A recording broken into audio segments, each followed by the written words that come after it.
శ్రీనాథ్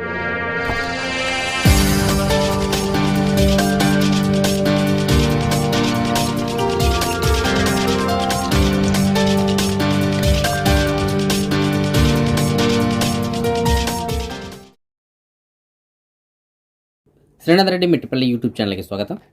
అందరికీ నమస్కారం. నేను మీ శ్రీనాథ్ రెడ్డి మిట్టపల్లి. ఇవాళ తారీఖు వచ్చి ఫిబ్రవరి 28, 2023 సంవత్సరం. ఇవాళ ముఖ్యాంశాలకు వెళ్ళే ముందు ఫ్రెండ్స్, మీరు ఎవరైనా సరే కువైట్ నుంచి ఇండియాకి వెళ్ళాలనుకున్నా, లేదంటే ఇండియా నుంచి కువైట్కి రావాలనుకున్నా, ఎవరికైనా విమాన టికెట్లు కావాలంటే కువైట్లో ఉన్నటువంటి ట్రావెల్స్ వాళ్ళకి సంబంధించిన నెంబర్ అయితే నేను డిస్ప్లే ఇస్తున్నాను. వాళ్ళు మీకు మంచి సర్వీస్ అందిస్తున్నారు. అలాగే మీకు ఫ్లైట్ టికెట్స్కి కువైట్ డబ్బులు మీ దగ్గర అందుబాటులో లేకపోయినా గూగుల్ పే, ఫోన్పే ద్వారా మీరు పేమెంట్స్ ఇస్తామన్నా సరే వాళ్ళు తీసుకుంటారు. కాబట్టి ఆ సర్వీస్ కూడా మీకు అందిస్తున్నారు. మీకు ఎవరికైనా సరే టికెట్స్ కావాలనుకుంటే విమాన టికెట్లు మీకు డిస్ప్లే నేను వాళ్ళకి సంబంధించిన నెంబర్ ఇచ్చాను. నెంబర్ కాల్ చేసి పూర్తిగా కనుక్కొని మీరు టికెట్స్ బుక్ చేసుకోవచ్చు. కువైట్కి సంబంధించినటువంటి భద్రతాధికారులు కువైట్లో ఎవరైతే నివాస చట్టాన్ని ఉల్లంఘించారో అలాంటి వారి కోసం తనిఖీలు ముమ్మరంగా కొనసాగిస్తున్నారు. ఇందులో భాగంగా షరక్ ప్రాంతంలో ఇల్లు నిర్వహించిన తనిఖీల్లో భాగంగా ఒక 6గురిని అదుపులో తీసుకున్నట్టు తెలియజేస్తున్నారు. వీరందరిపైన చట్టపరమైన చర్యలు తీసుకోవడం కోసం సంబంధిత విభాగాలకి రెఫర్ చేశారు. జనరల్గా మనకి మన ఊరు దగ్గర కానీ అలాగే మన చుట్టుపక్కల ప్రాంతాల్లో ఏదైనా స్కూల్స్ దగ్గర లేదంటే గవర్నమెంట్ ఆఫీసుల దగ్గర కానీ చెట్లు ఎంత పెద్దవిగా ఎంత విస్తీర్ణంగా ఉంటే అక్కడ చూడడానికి అంత బాగుంటుంది. వాటిని అదే విధంగా ఉంచడం జరుగుతుంది.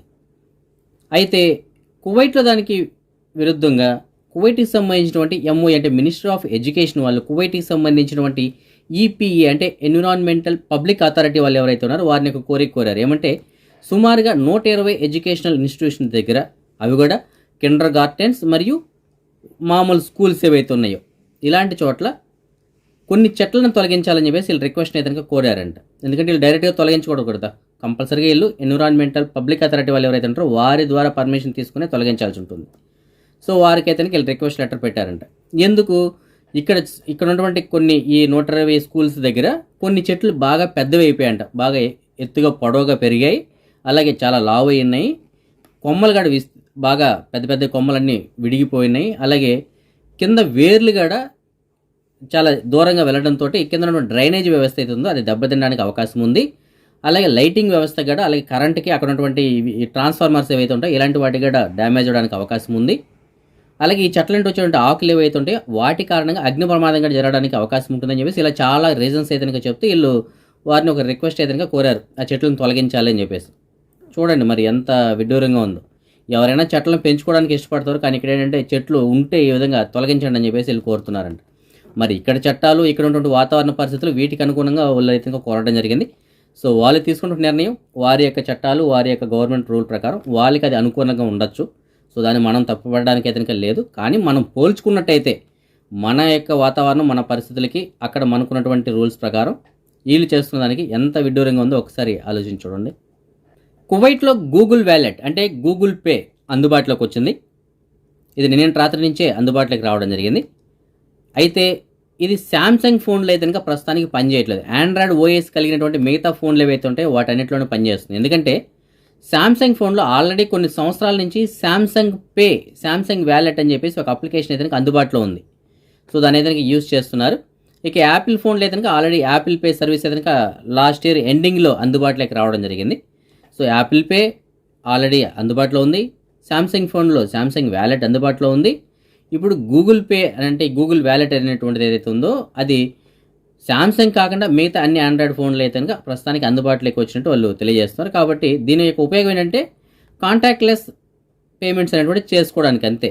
మన కేనెట్ ఏదైతే ఉంటుందో దీన్ని మనకి యాడ్ చేసుకున్నట్టయితే ఏదైనా మనం షాపింగ్కి వెళ్ళినప్పుడు అక్కడ ఉన్నటువంటి కేనెట్కి జస్ట్ మనం ఫోన్ని జస్ట్ అక్కడ ట్యాప్ చేసినట్టయితే అది ఆటోమేటిక్గా పేమెంట్ అనేది కూడా తీసుకుంటుంది. అంటే మనం కేనెట్ అక్కడ పెట్టాల్సిన అవసరం లేకుండా జస్ట్ కాంటాక్ట్లెస్ కింద మనం పేమెంట్ చేసుకోవడానికి అవకాశం ఉంటుంది అనమాట. సో ఈ సర్వీసు ప్రస్తుతానికి అయితే అందుబాటులో ఉంది. శాంసంగ్ కాకుండా మిగతా ఫోన్లు ఏవైతే ఉంటాయో అలాంటి వాళ్ళు దీన్ని యూజ్ చేసుకోవడానికి, అంటే అది కూడా ఆండ్రాయిడ్ ఓఎస్ కలిగిన వాళ్ళు ఫోన్లు ఏవైతే ఉంటాయో అలాంటి ఫోన్లు కలిగిన వాళ్ళు యూజ్ చేసుకోవడానికి ప్రస్తుతానికి అవకాశం అయితే ఉంది. కువైట్కి సంబంధించినటువంటి పిఏఎం అంటే public authority of man power వారు వర్కర్స్ స్మార్ట్ ఐడికి సంబంధించినటువంటి అప్లికేషన్ని అఫిషియల్గా లాంచ్ చేసినట్టు వాళ్ళు స్థానిక వార్తాపత్రిక మీడియా ప్రకారంగా వీళ్ళైతే ఒక ప్రకటన అయితే విడుదల చేశారు. అంటే గతంలో మనం చెప్పుకున్నాం కదా, కువైట్కి ఎవరైతే కొత్త వీసా పైన వస్తుంటారో వారికి సంబంధించిన మొత్తం డేటా ఉంటుంది ఈ వర్కర్స్ స్మార్ట్ ఐడి అని చెప్పేసి ఒక ఐడి కింద తీసుకురావడం జరుగుతుందని చెప్పి చెప్పాం కదా. దీని ప్రస్తుతానికి కువైట్ మొబైల్ ఐడి ద్వారా వర్కర్స్ స్మార్ట్ ఐడి అనేటువంటిది లాంచ్ చేశారు. దీనివల్ల ఉపయోగం అంటే కువైట్కి సంబంధించినటువంటి పౌరులు ఎవరైతే ఉంటారో, ఎవరైతే వీసా జారీ చేసి ఉంటారో అలాంటి వారు మోసపోకుండా ఉండడానికి ఎక్కువగా అవకాశాలు అయితే ఉంటాయి. ఎందుకంటే దీని ద్వారా కొంతమంది అటు నుంచి వచ్చేవాళ్ళు, అంటే ఇండియా నుండి వచ్చేవాళ్ళు ఆల్రెడీ గతంలో ఏదైనా ఇక్కడ ఏదైనా వాళ్ళకి కేసులు ఉన్నాయా, లేదంటే వాళ్ళపైన ఏదైనా ప్రాబ్లం ఉందా, లేదంటే ఇంక వేరే ఏదైనా ఇష్యూలు ఉన్నాయి, ఇలాంటివన్నీ తెలియక ఇక్కడికి వచ్చిన తర్వాత మళ్ళీ వాళ్ళు రిటర్న్ వెళ్ళిపోవడం జరుగుతుంది. దీనివల్ల వీళ్ళకి వీసా ఇవ్వడం, వీళ్ళకి టైం అన్నీ వేస్ట్ అవుతాయి. సో అలాంటివి జరగకుండా కోసం దీన్ని లాంచ్ చేయడం జరిగింది. సో అది లాంచ్ చేయడం వల్ల వాళ్ళకి అక్కడ డీటెయిల్స్ ఎంటర్ చేయగానే మొత్తం డీటెయిల్స్ అన్ని వీళ్ళకి వచ్చేస్తాయి అనమాట. సో ఆ వ్యక్తి వీసా అనేటువంటిది వ్యాలిడ్గా ఉందా లేదా, ఆ మనిషి పైన ఏదైనా కేసులు ఉన్నాయా గతంలో, అతనికి లైసెన్స్ వస్తుందా రాదా, ఏంటి డీటెయిల్స్ అన్నీ దాంట్లో ఓపెన్ అయిపోతాయి అనమాట. సో ఆ విధంగా అప్లికేషన్ అయితే లాంచ్ చేస్తారు. అలాగే ఎవరైతే వస్తున్నారో వాళ్ళు కూడా రిజిస్టర్ చేసుకోవచ్చు. కువైట్ వీసా అప్లికేషన్ అని చెప్పేసి మీకు ప్లే స్టోర్లో అయితే ప్రస్తుతానికి అందుబాటులో ఉంది. కువైట్ వీసా యాప్, దాన్ని ఓపెన్ చేసి అందులో మనకి మన వీసా యొక్క స్టేటస్ ఏంటంటే మనం చెక్ చేసుకోవడానికి అవకాశం ఉంటుంది. అలాగే మనం దాంట్లో రిజిస్టర్ అవ్వడానికి అయితే అవకాశం ఉంటుంది. మన డీటెయిల్స్ అనేది దాంట్లో ఎంటర్ చేసుకొని సేమ్ స్మార్ట్ ఐడి ఉంటే దాంట్లో ఓపెన్ అవుతుంది. ఎవరైతే కొత్త వీసా పైన వస్తుంటారో అలాంటి వాళ్ళకి మాత్రమే అది ఉపయోగపడుతుంది. సో మీరు ఎవరైతే కొత్త వీసా పైన వస్తుంటారో వాళ్ళైతే కావాలంటే మీరు కువైట్ వీసా యాప్ అనేటువంటిది డౌన్లోడ్ చేసుకొని దాంట్లో మీరు రిజిస్టర్ చేసుకోవచ్చు. కుదిరితే కనుక భవిష్యత్తులో నేను కూడా ఎవరైనా కొత్త వీసా వాళ్ళు కనుక నన్ను రిజిస్టర్ చేసేమని చెప్పి అడిగితే ట్రై చేసి చూస్తాను ఏ విధంగా రిజిస్టర్ చేయాలని అంటుంది. కాకపోతే వాళ్ళ ఫోన్లోనే చేయాల్సి ఉంటుంది. నేను కువైట్లో ఉన్నాను, కొత్త వీసా పైన వచ్చే వాళ్ళు ఇండియాలో ఉంటారు కాబట్టి బహుశా అది కుదరకపోవచ్చు, కానీ ట్రై చేద్దాం. ఒకవేళ ఏదైనా వీలైతే కనుక నేను దానికి సంబంధించిన ఒక వీడియో కూడా చేసి మీకు నేను పెడతాను. కొద్ది రోజుల క్రితం వీడియోలో మనం చెప్పుకున్నాం కదా, టిక్టాక్ని బ్యాన్ చేయబోతున్నారా అని చెప్పేసి.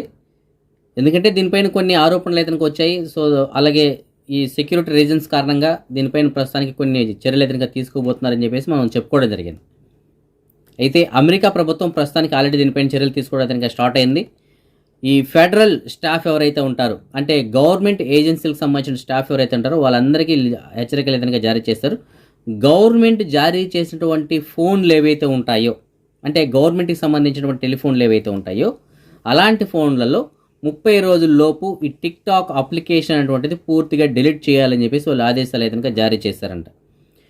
అలాగే బిజినెస్కి సంబంధించినట్టు కానీ, ప్రైవేట్ రంగ సంస్థలకు సంబంధించినట్టు కానీ, అలాగే వ్యక్తిగతంగా యూజ్ చేసేటువంటి ఫోన్లు ఏవైతే ఉంటాయో ఇలాంటి వాటికి అయితే సంబంధం లేదు. అది వాటి గురించి అయితే వీళ్ళు పట్టించుకోవట్లేదు ప్రస్తుతానికి. కేవలం గవర్నమెంట్కి సంబంధించినటువంటి మొబైల్స్ ఏవైతే ఉంటాయో, అంటే అఫీషియల్గా గవర్నమెంట్కి సంబంధించినవి ఉంటాయి కదా, సో వాటిల్లో మాత్రం టిక్టాక్ అనేటువంటిది ఉండకూడదు అని చెప్పేసి వాళ్ళు పూర్తిగా హెచ్చరికలు అయితే జారీ చేశారు, ఆదేశాలు అయితే జారీ చేశారు. 30 రోజుల్లోపు దాన్ని పూర్తిగా డిలీట్ చేసేయాలంట. అది అమెరికా ప్రభుత్వం అయితే జారీ చేసింది. ఎందుకంటే ఈ మధ్యకాలంలో ఈ టిక్టాక్ అప్లికేషన్ ద్వారా గవర్నమెంట్కి సంబంధించినటువంటి నిఘా వ్యవస్థ అనేటువంటి కొద్దిగా దెబ్బతింటా ఉంది. వారికి సంబంధించిన డేటా అనేటువంటిది ఈ టిక్టాక్ ద్వారా బయట దేశస్తులు, ముఖ్యంగా చైనా వాళ్ళు అయితే దొంగలిస్తున్నారని చెప్పేసి కొన్ని వీళ్ళకి సమాచారం రావడంతో వాళ్ళు ఆ నిర్ణయం తీసుకోవడం జరిగింది. అలాగే ఫ్రాన్స్లో కూడా దీనిపైన ఆల్రెడీ చర్చలు జరిగాయి. కువైట్ ప్రభుత్వం కూడా దీనిపైన ప్రస్తుతానికి ఆలోచిస్తుంది. బహుశా కువైట్లో కూడా ఇలాంటి చర్యలు తీసుకోవచ్చు, అంటే పూర్తిగా బ్యాన్ చేయడం కూడా చేయొచ్చు, చెప్పలేము. చూద్దాం భవిష్యత్తులో ఏదైనా దీనికి సంబంధించినటువంటి ఫ్రెష్ అప్డేట్స్ ఏదైనా వచ్చినట్టయితే మీకు నేను తెలియజేస్తాను. సోషల్ మీడియాలో ప్రస్తుతానికి ఒక ప్రోడక్ట్కి సంబంధించినటువంటి వీడియో అయితే తెగ వైరల్ అవుతుంది. అయితే ఈ వీడియో బాగా వైరల్ అయిన తర్వాత డాక్టర్లు అయితే దీనిపైన ప్రస్తుతానికి స్పందిస్తున్నారు. ఇంతకు ఆ వీడియో ఏంటంటే, టిక్టాక్లో ఒక వీడియో వైరల్ అవుతుంది. ఈ షుగర్కి, అంటే డయాబెటిక్ సంబంధించిన ఒక మందు గురించి, ఈ వజంపిక్ అని చెప్పేసి ఒక ప్రోడక్ట్ గురించి బాగా పాపులారిటీ అయితే వచ్చింది వీడియోకి. యాక్చువల్లీ ఈ వజంపిక్ అనేటువంటిది దేనికి వాడతారంటే, ఈ డ్రగ్ అనేటువంటిది ఈ షుగర్ పేషెంట్లు ఎవరైతే ఉంటారో అలాంటి వారికి మెడిసిన్ కింద యూజ్ చేయడం జరుగుతుంది. కాకపోతే ఇప్పుడు వెయిట్ లాస్ కోసం, అంటే బరువు తగ్గడం కోసం కూడా దాన్ని యూజ్ చేస్తున్నారు. దాన్ని టిక్టాక్లో వీడియోల రూపంలో ప్రచారం చేసి దానికి డిమాండ్ బాగా పెరిగింది. ప్రపంచవ్యాప్తంగా సుమారుగా 600 మిలియన్ల మంది దాన్ని చూడడం జరిగిందంట ఆ వీడియోస్ని. 600 మిలియన్లు అంటే చూడండి ప్రపంచవ్యాప్తంగా ఎంత ఆదరణ పొందింది ఆ వీడియో. అలాగే చాలామంది మేము దాన్ని యూజ్ చేసిన తర్వాత ఇంత బరువు తగ్గాం, అంత బరువు తగ్గాం అని చెప్పేసి అప్డేటెడ్ వీడియోలు కూడా దాంట్లో యాడ్ చేస్తున్నారంట. సో అంతా బాగానే ఉంది. కాకపోతే డాక్టర్లు దీనిపైన స్పందించి ఇప్పుడు వాటికి రిప్లై అయితే ఇస్తున్నారు. ఈ డ్రగ్ యూజ్ చేయడం వల్ల కొన్ని సైడ్ ఎఫెక్ట్స్ కూడా ఉంటాయి, వాటిని కూడా తెలుసుకోండి. యూజ్ చేస్తున్న ప్రస్తుతానికి మీకు రిజల్ట్ రావచ్చు, కాకపోతే దీని యొక్క సైడ్ ఎఫెక్ట్స్ కూడా ఉన్నాయి, దాని యొక్క దుష్ప్రభావాలు కూడా ఉంటాయి, వాటి గురించి కూడా తెలుసుకోండి చెప్పేసి వాళ్ళు హెచ్చరిస్తున్నారు. ముఖ్యంగా దీని యొక్క దుష్ప్రభావం ఏంటంటే వికారం. ఆ మందు యూజ్ చేసేటప్పుడు వాళ్ళకి వికారం అనేటువంటిది ఉంటుందంట, వాంతులు వచ్చినట్టు ఉంటుందన్నమాట. సో అలాంటిది ఒకటి ఫస్ట్ది. రెండోది వచ్చి విరోచనాలు, అంటే మోషన్స్ అనేటిది అవుతుంటాయంట. అలాగే థైరాయిడ్ క్యాన్సర్ రావడానికి కూడా అవకాశం ఉంటుందని చెప్పేసి చెప్తున్నారు. మలబద్ధకం కూడా ఉండొచ్చు అని చెప్పేసి చెప్తున్నారు. ఇంకా కొన్ని రకాలైనటువంటి రీజన్స్ అయితే చెప్తున్నారు. సో ఇలాంటి సైడ్ ఎఫెక్ట్స్ కూడా ఉంటాయని చెప్పేసి డాక్టర్లు అయితే చెప్తున్నారు. ఏదైనా సరే మీరు మెడిసిన్ యూజ్ చేసేటప్పుడు, ఏదైనా డ్రగ్స్ గురించి మీరు తెలుసుకోకుండా వాడకండి. అందులోనూ సోషల్ మీడియాలో వచ్చినట్టు వీడియోలు ఏవైతే ఉంటాయో వాటిని డైరెక్ట్గా చూసి అదేవిధంగా ఫాలో అవ్వకండి. డాక్టర్ సలహాతోనే వాడండి. ఎందుకంటే డాక్టర్స్కి అయితే అన్నీ తెలుసుంటాయి. మీకున్నటువంటి ఆరోగ్య పరిస్థితుల దృష్ట్యా, మీకున్నటువంటి శరీర తత్వాన్ని బట్టి, మీకు మీ బాడీలో ఉన్నటువంటి మిగతా ప్రాబ్లమ్స్ ఏవైతే ఉన్నాయో వాటికి ఏదైతే మెడిసిన్స్ యూస్ చేస్తుంటారో ఆ మెడిసిన్స్కి అనుగుణంగా మీరు ఈ మెడిసిన్స్ యూస్ చేయొచ్చా లేదా, వాడితే ఏమవుతుంది, ఇలాంటి వాటన్నిటిని దృష్టిలో పెట్టుకుని ఆ డాక్టర్స్ మీకు మెడిసిన్స్ ఏదైనా సజెస్ట్ చేస్తారు. ఒక వ్యక్తి ఒక మెడిసిన్ యూస్ చేస్తున్నాడంటే ఆ వ్యక్తి బాడీలో ఉన్నటువంటి దాన్ని బట్టి అతను ఆల్రెడీ యూస్ చేసినటువంటి మెడిసిన్స్ని బట్టి ఆ డాక్టర్ దాన్ని సజెస్ట్ చేసి ఉంటాడు. సో అతను వాడినటువంటి మెడిసిన్ని మనం యూస్ చేయొచ్చు అంటే యూస్ చేస్తే ఒక్కొక్కసారి బాగుండొచ్చు, ఒక్కొక్కసారి అది రియాక్షన్గా ఇవ్వచ్చు. ఎందుకంటే అతని బాడీ మన బాడీ ఒకటి కాదు కదా. అందులో ఉన్నటువంటి మెడిసిన్ అతనికి సరిపోయింది, కానీ మన బాడీలో మనం ఆల్రెడీ ఇంకేదైనా మెడిసిన్స్ యూస్ చేసి ఉండొచ్చు, లేదంటే మన బాడీ ఆ మెడిసిన్ని రిజెక్ట్ చేయొచ్చు. సో కొన్ని రీజన్స్ ఈ విధంగా ఉంటాయన్నమాట. ప్రతి ఒక్కరికి ప్రతి ఒక్క మెడిసిన్ పడుతుందని చెప్పేసి మనం చెప్పలేం. కాబట్టి ప్రతి ఒక్క మెడిసిన్ పైన మీకు క్లియర్గా రాసి ఉంటారు. తప్పనిసరిగా మీరు డాక్టర్ సలహా తీసుకోండి. ప్రిస్క్రిప్షన్ లేకుండా మీరు మెడిసిన్ యూస్ చేయకండి. అలాగే డాక్టర్ సలహాతోటి మెడిసిన్ యూస్ చేయండి, లేదంటే ఫార్మసిస్ట్ సలహాతోనే మెడిసిన్ యూస్ చేయండి అని చెప్పేసి రాసి ఉంటారు. ఎందుకు అనేసి అంటే ఇందుకోసం అని చెప్పేసి, ఎందుకంటే వాళ్ళకైతే దీనిపైన పూర్తి అవగాహన ఉంటుంది. మన సొంత వైద్యం కానీ, లేదంటే ఇతరులు వాడారని చెప్పేసి వాటిని చూసి మనం యూస్ చేయడం కానీ, సోషల్ మీడియాలో ఎవరో చెప్పారని చెప్పేసి వాటిని చూసి మనం యూస్ చేయడం కానీ మంచిది కాదు అని చెప్పేసి డాక్టర్లు అయితే మరీ హెచ్చరిస్తున్నారు. కాబట్టి ఎప్పుడు కానీ సోషల్ మీడియాలో వచ్చేటువంటి మందుల గురించి మాత్రం ఎప్పుడు కానీ వాటిని చూసి మీరు వాడకండి. దానిపైన కావాలంటే చూడండి, డాక్టర్ సలహా తీసుకోండి. సార్ ఇలా చూశాను, దీన్ని నేను వాడచ్చా లేదా, ఇది నాకు పనికొస్తుందా లేదా అంటే డాక్టర్ సలహా తీసుకొని ఆయన వాడమంటే అప్పుడు వాడండి, ఓకే. అంతేగాని డైరెక్ట్గా మాత్రం యూజ్ చేయకండి అని చెప్పేసి పదే హెచ్చరిస్తున్నారు డాక్టర్లు. కువైట్కి సంబంధించినటువంటి భద్రతా అధికారులు మరొకసారి కువైట్లోకి భారీగా తరలి వస్తున్నటువంటి మాదక ద్రవ్యాలని పట్టుకున్నారు. అయితే ఈసారి మాదక ద్రవ్యాలని పట్టుకోవడంతో పాటుగా ఇందుకు సహకరించినటువంటి కువైట్కి సంబంధించినటువంటి అత్యున్నత పదవిలో ఉన్నటువంటి ఒక గవర్నమెంట్ ఉద్యోగిని కూడా అదుపులో తీసుకున్నారు. ఆ ఉద్యోగం ఏం చేస్తారంటే అతనుకున్నటువంటి అధికారం, అలాగే అతనున్నటువంటి ప్లేస్ ఏదైతే ఉందో దాన్ని కూడా అతను సద్వినియోగం చేసుకొని ఈ విధంగా తప్పుదారిలో మాదక ద్రవ్యాలను కువైట్కి తీసుకురావడానికి ప్రయత్నం చేశాడు. అయితే వీళ్ళు ఎలా దొరికారు ఏమిటి అనే దాని గురించి దీనికి సంబంధించిన పూర్తి వివరాలు మనం చూసుకున్నట్టయితే, కువైట్కి సంబంధించిన భద్రతాధికారులు జహరా గవర్నరేట్కి సంబంధించిన పోలీసు వాళ్ళు జాబర్ బ్రిడ్జ్ దగ్గర తనిఖీలు నిర్వహిస్తుండగా ఒక కారు అక్కడ అనుమానాస్పదంగా కనిపించింది. అయితే అక్కడికి వెళ్ళి వీళ్ళు తనిఖీ చేయంగా ఒక వ్యక్తి అందులో ఉన్నాడు, డ్రైవరు. అతను ఆపి ఎందుకు ఇక్కడ కారు ఆపావు అని చెప్పేసి అడిగి, అలాగే ఆ వెహికల్ని ఇతనికి చెక్ చేశారు. చెక్ చేసినప్పుడు అందులో మాదక ద్రవ్యాలు దొరికాయి. వాళ్ళు ఒక్కసారిగా చూసి కంగుతున్నారు. ఎందుకంటే అవి సుమారుగా 600 కేజీల హాషిష్ అనమాట, అంత భారీ స్థాయిలో ఉంది. దాంతోపాటుగా కొన్ని మాదక ద్రవ్యాలు కూడా ఉన్నాయి. అయితే ఇంతకీ ఆ వ్యక్తి ఎవరు అనేసి అంటే, ఆ వ్యక్తి ఆల్రెడీ మాజీ సైనిక అధికారి, కువైట్లో ఉన్నటువంటి డిఫెన్స్ అంటే ఆర్మీ ఏదైతుందో ఆర్మీలో పనిచేసి రిటైర్డ్ అయినటువంటి ఒక అధికారి. సో ఆయన్ని అదుపులో తీసుకున్నారు. ఆయన 10 రోజులు రిమాండ్ కోసం అయితే ప్రస్తుతానికి తరలించారంట. అయితే తీగలాగా డొంక కదిలినట్టు ఈయన్ను విచారించగా మిగతా విషయాలన్నీ బయటపడ్డాయి. దీంతో పాటుగా ఈ షువేక్ పోర్ట్ ఏదైతే ఉందో అక్కడ లెఫ్టినెంట్ కల్నల్ హోదాలో ఉన్నటువంటి ఒక అధికారి యొక్క సహకారంతో కువైట్లోకి వీళ్ళు మాదక ద్రవ్యాలు తీసుకొచ్చినట్టు తెలియజేస్తున్నారు. ఆ అధికారికి ఒక ముగ్గురు ఇరానీ వ్యక్తులు, ఇరాన్కి సంబంధించిన ఒక ముగ్గురు వ్యక్తులు ఈయనకి సహకరించారంట. సహకరించి ఈ వస్తువుల్ని అంటే ఈ మాదక ద్రవ్యాలు ఏవైతే ఉన్నాయో అవి, వాటితో పాటుగా మరికొన్ని అంటే ఈ హాసిస్ ఒక 600 కేజీలు, మరికొన్ని మాదక ద్రవ్యాలు, వీటన్నిటిని కువైట్కి తీసుకురావడానికి అతను సహకరించాడంట. దీంతో కువైట్కి సంబంధించిన భద్రతా అధికారులు ఆ అధికారి ఎవరైతే ఉన్నారో, ఆ లెఫ్టినెంట్ కల్నల్ హోదాలో ఉన్నటువంటి అధికారి ఎవరైతే ఉన్నారో అతను కూడా అదుపులో తీసుకున్నారు. ఆ ముగ్గురు ఇరానీ వ్యక్తులు ఎవరైతే ఉన్నారో వాళ్ళని అదుపులో తీసుకున్నారు.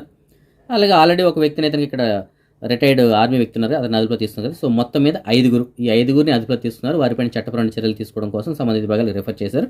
దీనికి సంబంధించిన ఒక వీడియో కూడా ఉంది, కావాలంటే మీరు కూడా దాన్ని గమనించవచ్చు.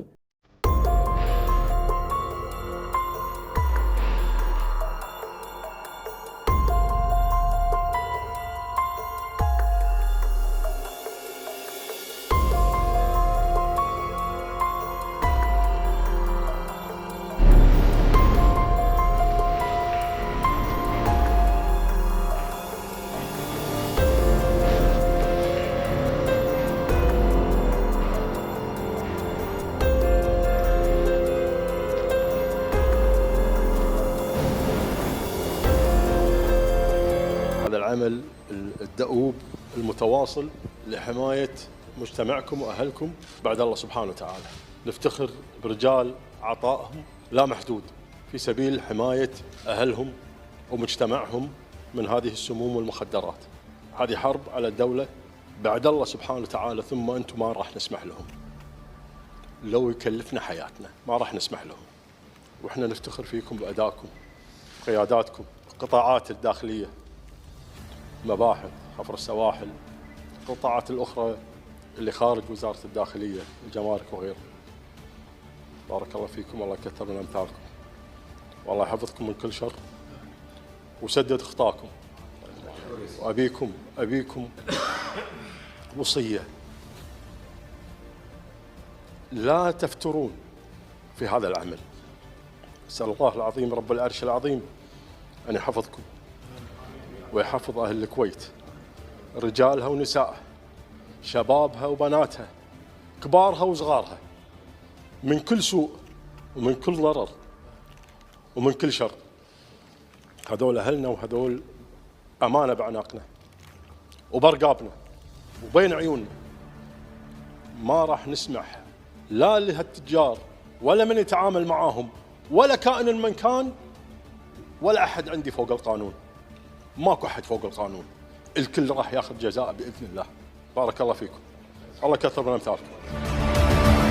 అదే మనం ఈ మనీ ఎక్స్చేంజ్ విషయానికి వచ్చినట్టయితే ప్రస్తుతానికి ఒక కువైటీ దినార్ మన భారతదేశ రూపీస్లో 267 రూపాయల 2 పైసలు ఉందంటే సుమారుగా 267 రూపాయలుగా ఉంది. బంగారం విషయానికి వచ్చినట్టయితే మాలియాలో ఉన్న సూకల్ వదియాలో ఉన్నటువంటి షాప్ నెంబర్ 121లో ఉన్న ఎఫ్కే జ్యువెలర్స్ వాళ్ళు మనకు అందించిన సమాచారం మేరకు ప్రస్తుతానికి ఒక గ్రాము బంగారం ధర 22 క్యారెట్ల బంగారం 17 దినార్ల 350 పిలుసుగా ఉంది. అదే 24 క్యారెట్ల బంగారం అంటే బిస్కెట్ రూపాయలు అంటే బంగారం ప్రస్తుతానికి ఒక గ్రాము ధర 18 దినార్ల 41 పిలుసుగా ఉంది. ఇప్పుడు మనం ఈ కరోనా వ్యాధికి సంబంధించిన అప్డేట్ గురించి చూద్దాం. మన భారతదేశానికి సంబంధించిన ఆరోగ్య శాఖ వాళ్ళు అందించిన సమాచారం మేరకు నిన్న తెల్లవారు 8 గంటల నుంచి వాళ్ళ తెల్లవారు 8 గంటల వరకు సుమారుగా 168 కొత్త కరోనా కేసులు నమోదు కాగా 140 మంది ఈ కరోనా నుంచి కోలుకున్నారు. గడిచిన 24 గంటల్లో ఈ కరోనా కారణంగా ఎలాంటి మరణాలకు సంబంధించినది ఇంకా దేశవ్యాప్తంగా సుమారుగా 2257 యాక్టివ్ కేసులు ఉన్నాయి. సో ఇవి ఫ్రెండ్స్ ఇవాళ అప్డేట్స్. ఫ్రెండ్స్ మీరు కనుక ఇంతవరకు మన ఛానల్ని సబ్స్క్రైబ్ చేసుకోకుండా ఉంటే సబ్స్క్రైబ్ చేసుకొని, అలాగే మీకు తెలిసిన ఫ్రెండ్స్ కూడా మన వీడియోని ఫార్వర్డ్ చేసి వాళ్ళని సబ్స్క్రైబ్ చేసుకోమని చెప్పండి. అలాగే పక్కన ఉన్న బెల్ బటన్లో ఆల్ అనేటువంటి ఆప్షన్ని సెలెక్ట్ చేసుకోండి. అప్పుడు మనం పెట్టే డైలీ వీడియోస్ సంబంధించిన అప్డేట్స్ మీకు అప్పటికప్పుడు నోటిఫికేషన్స్ కింద అందుతుంటాయి. రేపు రాత్రి 9 గంటలకు వచ్చే వీడియోలో మరిన్ని అప్డేట్స్ కలుసుకుందాం. అంతవరకు సెలవు. జై హింద్.